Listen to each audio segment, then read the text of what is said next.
My name is Lily. I'm messaging you to ask if you could look into the disappearance of one of my friends. His name is Michael, but goes by Archangel on Minecraft. We know each other from school, but it's been a few weeks since I've last seen him. Usually we get on the server and play for the rest of the day as soon as we get home, but as I said, he hasn't been on for 3 weeks at least. I'm just getting pretty worried and thought you might be able to help. All I have of his is this old doc that he sent me with all the server information on it. I'm sorry if this is too much, but I really need the help right now. This is a message I received a few days ago from a Chronic Nightjar 6. At first I thought this was just another fake story made and sent to me for fun. After all, I receive dozens of messages a day detailing similar events. And even if this story was true, there are infinite reasons that Michael could have missed school. He could have been sick, out on vacation, or many other reasons. But after doing some digging, I found it to be a whole lot more than just some story. Secret malware planted and left undetected, real-life police calls, and the disappearance of a young boy named Michael Massarelli. Our investigation starts out with evaluating our evidence, the Google Doc. When opening it, we're met with a single page, showing the server IP and a list of rules. The rules seem pretty standard, listing things like no harassing other players, no griefing, no cheating or exploits. Rules very typical of a Minecraft server. However, these rules already hint at something that Lily seems to have left out in their initial message. It seems that based off of these rules, there were at some point other players on the server.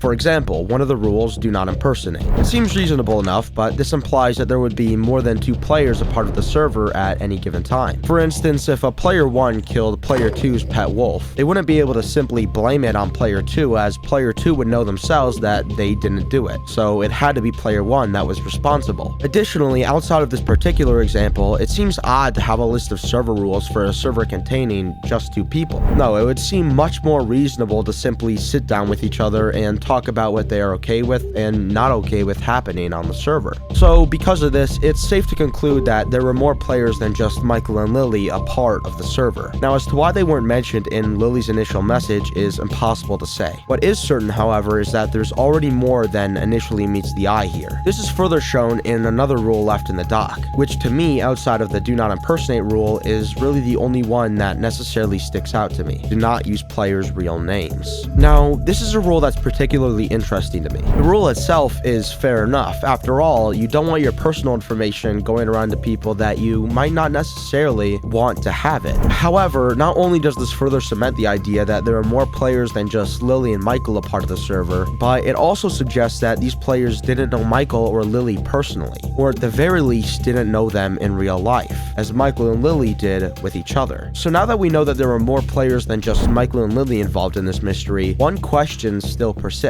Was this Michael's server at all? I mean, Lily did say that it was Michael who sent her the doc, however, she at no point said that it was Michael's server. So then, if not Michael's, then whose server was it exactly?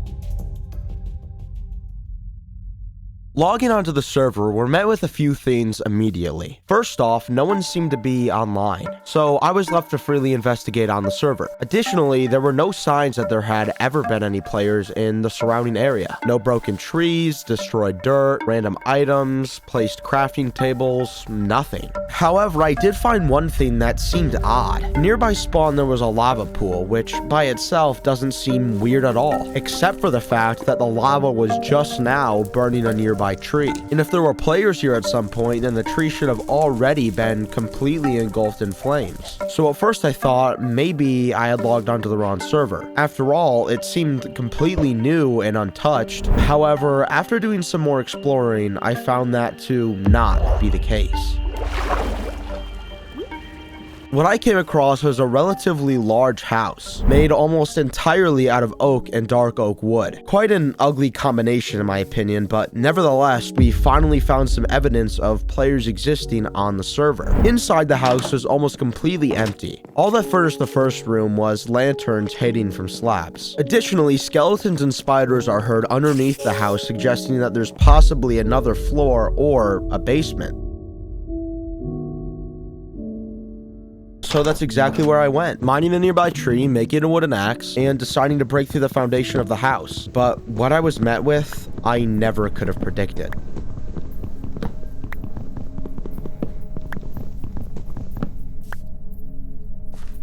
there are no mobs. But I was just here and I just heard multiple skeletons and spiders underneath the floorboards. And what's even weirder is the random black staircase placed right in the middle of the room.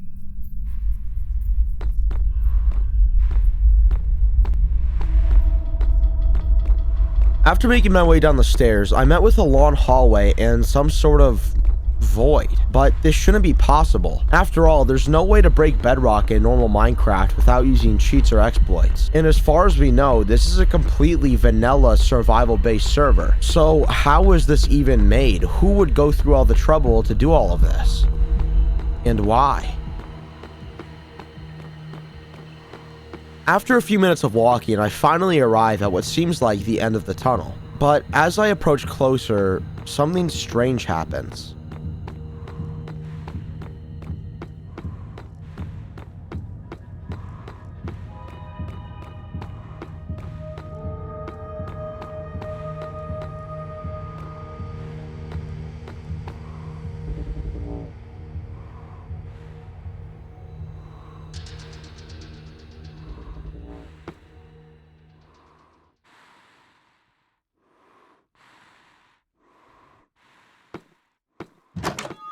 A room? A room with a goat horn possessing a unique name on each wall. One saying hate, another saying sorrow, and the last saying regret.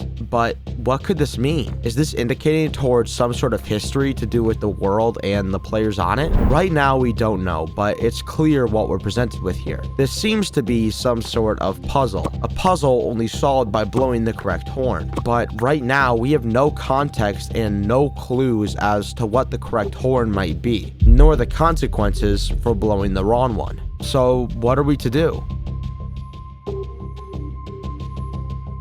Well, we're actually given another clue here. You see, after renaming a goat horn in Minecraft, the type of horn it is still remains. In Minecraft, there are 8 different distinct goat horns, each with their own name and sound.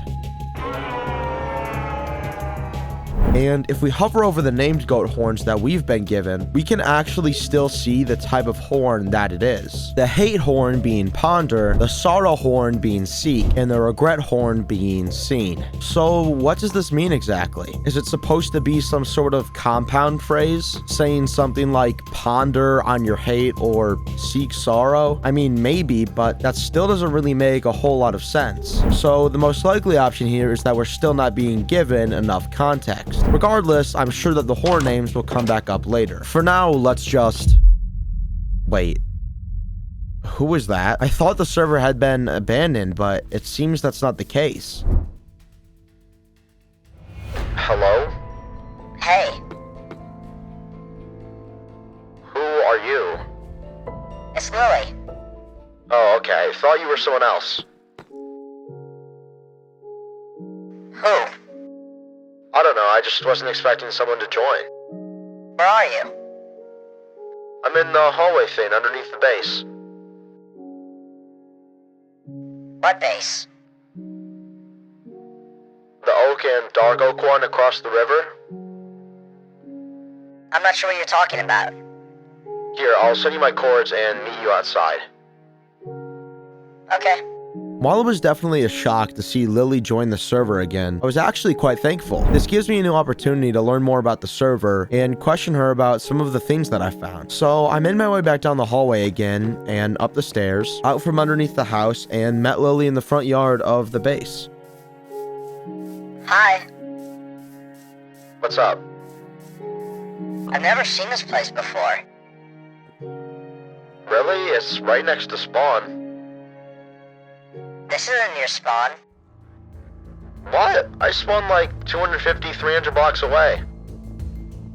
No, spawn is like really far away.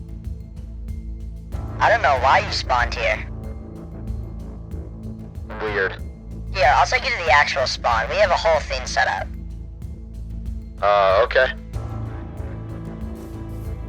So I followed Lily for a while. We didn't really talk much on the way, but eventually we came upon this.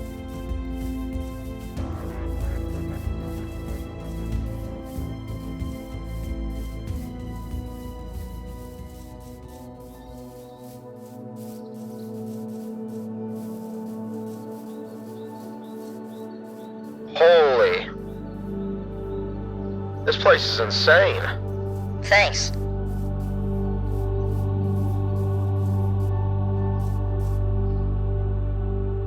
You don't want to know how long we spent building it. Yeah, it looks like you spent a long time on it. We wanted new players on the server to feel welcome, so we made sure to spend a while on this.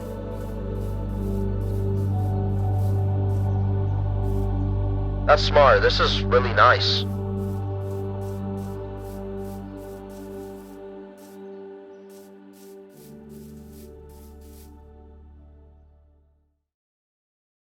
Anyways, are you here for Angel? Michael? Yeah. Yeah, I'm looking into everything right now. There's some weird stuff on the server for sure. Like what? Well, like I said earlier, I didn't spawn here. I spawned somewhere else. But someone had clearly been there, because there was a house, you know?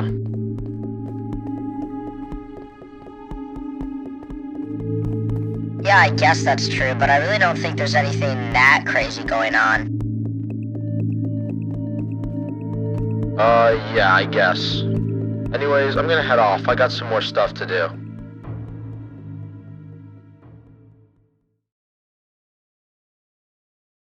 Something's wrong. This doesn't seem like Lily at all. For one, their gamer tag is completely different than their Discord ID, which isn't inherently suspicious by itself, but they also referred to Michael as Angel, when Lily and I have only been referring to him as, well, Michael thus far. She could have just been following the server's rules, but it seems a bit late for that, and no one else was online at the time that Lily and I were having this conversation, which makes me think that Angel is what they know him as in Archangel his gamer tag, not Michael. So it seems in this case, if this isn't Lily, then the server's rules did hold true, and Michael's real name hadn't been leaked to this player until I did it myself. Regardless, what stuck out to me the most was her last comment about how there didn't seem to be anything weird about the server, which makes no sense to me as Lily herself was the one that sent me on this journey. So it doesn't make any sense for her to not think it had anything to do with the server, or she wouldn't have pointed me in this direction, which hints at something disturbing. If this isn't Lily, then how did they know that I would be on the server looking for information about Michael? Does this mean that they could possibly be behind his disappearance? So, if not Lily, then who is this player? They clearly knew their way around a little bit. I mean, they brought me all the way to spawn, which is another thing. Why was it exactly that I didn't spawn where Lunara said spawn was? And was she being honest when she said that she'd never been to the wooden building? I mean, for all we know, she was the one that made the goat horn puzzle beneath its foundations. That entire chamber could have been built by her, and she's just feigning ignorance to save face. Though right now, acknowledging its creation doesn't seem to have any sort of significance on our investigation. If she's implied to be a part of whatever possibly happened within that house or in the catacombs, then it wouldn't make sense for her to play it safe and just pretend she had nothing to do with it. Anyways, that's a lot of theories and conspiracies, but we haven't gotten anything actually solid. No, that's what comes next, because right before I left the game, on the far left corner, I just barely see the edges of an item frame. Now, it could just be nothing, but theoretically, there's something attached to it, something that might have to do with the story of the server, with the disappearance of Michael. So not wanting Lunara to see it or her to know that I saw it myself, I decided to play it safe and log off, sitting and refreshing my game until she did as well. And eventually, she did. Logging back onto the server, I immediately go to look in the corner, where I find that I was right and there was something in the item frame. A book. A book titled For Steven, and written by an Uncharted 24. Now, this adds 2 more known players to the server's history, making it 5 in total so far, assuming that Lunara isn't Lily. Opening the book, we're presented with a message. Hey Steven, I'm leaving this for you because I know you're the only person that comes here anymore. I wanted to tell you that I found the drive that you're looking for.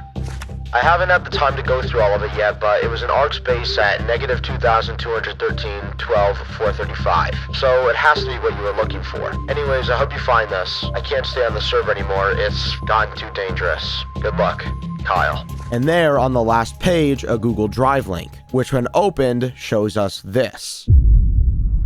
a Google Drive titled Help Me, and within it are 2 videos, the first of which named mysteriously as It's Him. And after opening this first video, things seem to be surprisingly calm.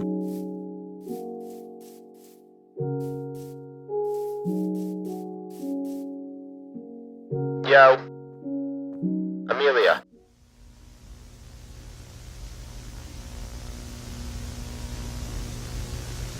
What? Michael just referred to Lunara as Amelia, proving my theory that the person that we talked to earlier isn't Lily. But what reason would they have to lie? I don't know, but the deeper that we get into this mystery, the more unnerving this gets. Michael! Holy crap, you've built so much since we've been off. Chronic was talking about how you were working on it at school. Yeah, I've been up all night. Yeah, this is really cool.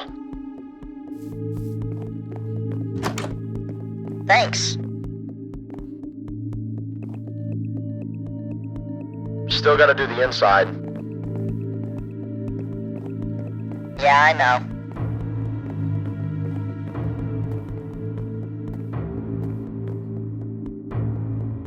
It's okay. We will have time. Anyways, remember how we were talking about that trip the other day? Uh-huh. Yeah, well, we could probably do it soon. My mom just gave me some extra money, so if you want to pick me up soon, we could go.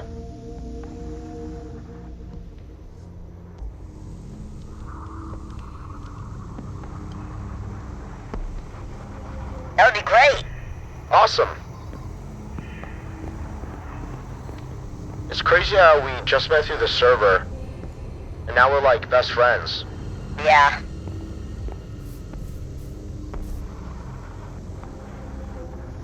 It was crazy. Chronic was making fun of me earlier, talking about how like, oh, you and Amelia are always with each other. Aw. Yeah.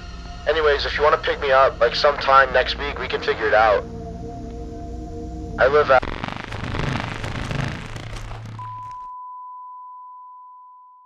And that's where the video ends. So it seems that for some reason, Michael and Amelia had been planning some sort of trip together. And based off the lack of mention of it in Lily's DM to me, I can only assume that she had no knowledge of it whatsoever. Now, obviously this all seems super sketch, and I'm thinking the exact same thing, but for all we know, this trip never happened. So hopefully the next video will give us some more insight.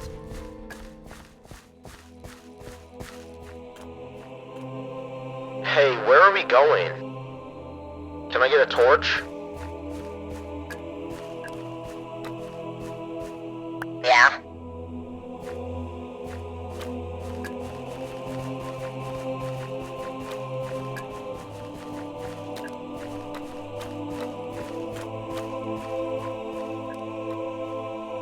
Where the hell even are we?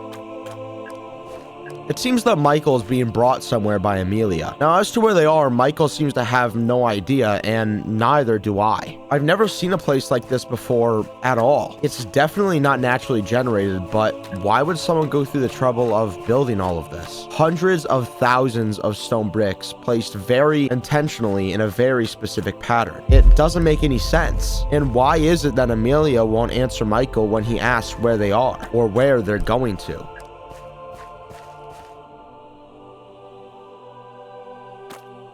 We're almost there.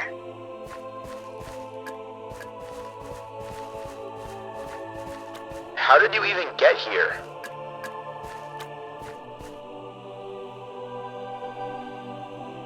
I just spawned in here.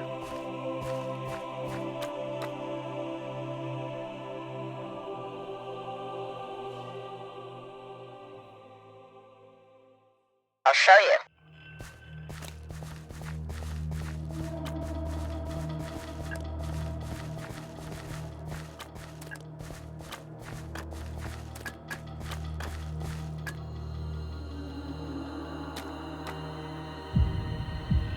Just a few more minutes.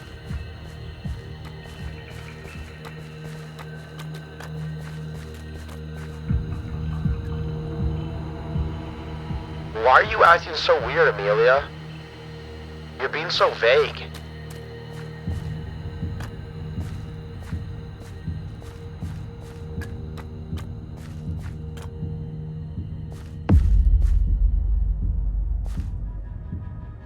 What?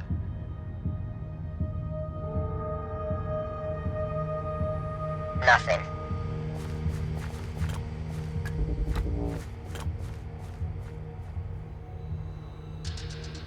What the hell is wrong with you today?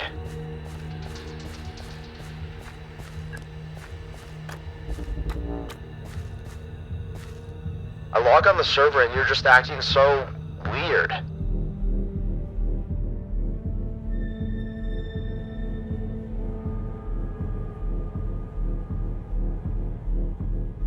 I'm sorry.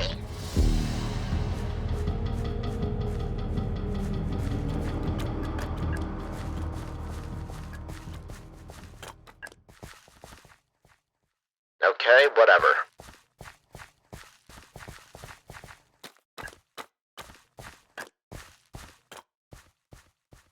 This place is so creepy.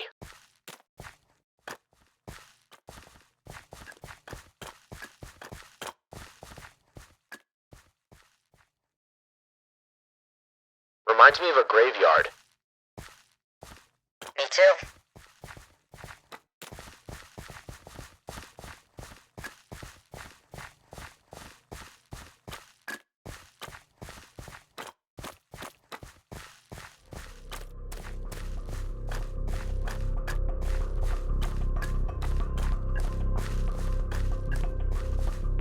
What is that?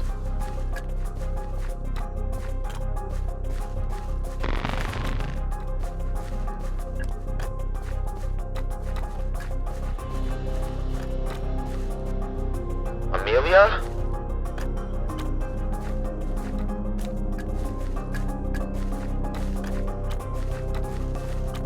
Amelia, what is this place?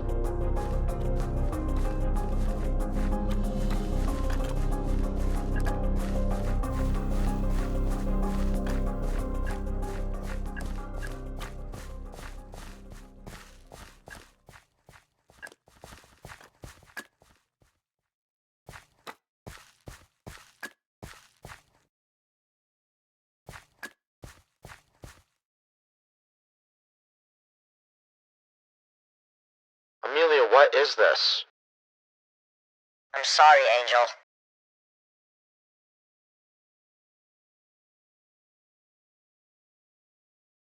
Sorry for what? What I'm about to do.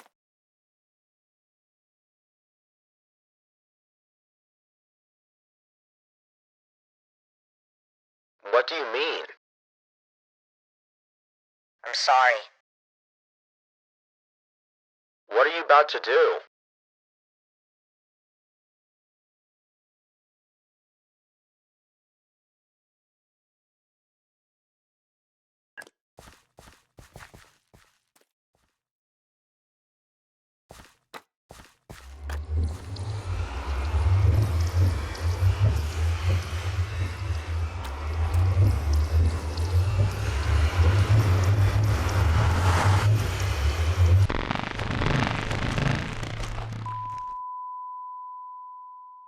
Okay, what the hell? The second video ends the same way that the first did, with the footage being seemingly corrupted. But once again, we're left with little aside from Amelia being ominous and creepy. And at this point, there's nothing left in the drive, so what are we to do? Well, we still have two things. The goat horn puzzle from before that we might have some more insight on now, and the coordinates in the book that Uncharted left for Steven. So I started heading towards the courts. And when I got there, I was met with a tunnel. A tunnel that when taken went straight down to what I could only assume was Michael's secret base. But what I found seemed off. There was almost nothing at all. Just a room made out of stone bricks, some cobwebs here and there, and a bed. It seems like someone's already been here and completely ransacked the place. Maybe it was Amelia. So now the only thing I had left was the gold horn puzzle. So I made my way back to the house and underneath the foundation, down the stairs, through the hallway, and back to the door. Except this time around, there was no stay door on the other side. Did Amelia get to the doors before I logged off? I mean, maybe, but why? She had to be hiding something. Or directing us. Regardless, the leave door and the room inside was seemingly left untouched. Whoever had been here had wanted it to stay. Now we're left with the puzzle itself. So, as I said before, we were given 3 horns, each with a name: hate, sorrow, and regret. Now, based off of our investigation so far, as well as the fact that the stay door is now gone, it's safe to say that the catacombs had been built by Amelia. So, the puzzle must revolve around her in some way. And because some of the things that she'd said in the footage that we found between her and Michael, it seems that we're left with 2 reasonable options: sorrow and regret. Both of these emotions have been expressed to Michael from Amelia in the last video. However, regret indicates that you wish you hadn't done something. And because Amelia was apologizing for what she was about to do, I don't believe regret to be the answer here. So we're left with the sorrow horn, which answers the puzzle for us, but nothing could have prepared me for what I was gonna find.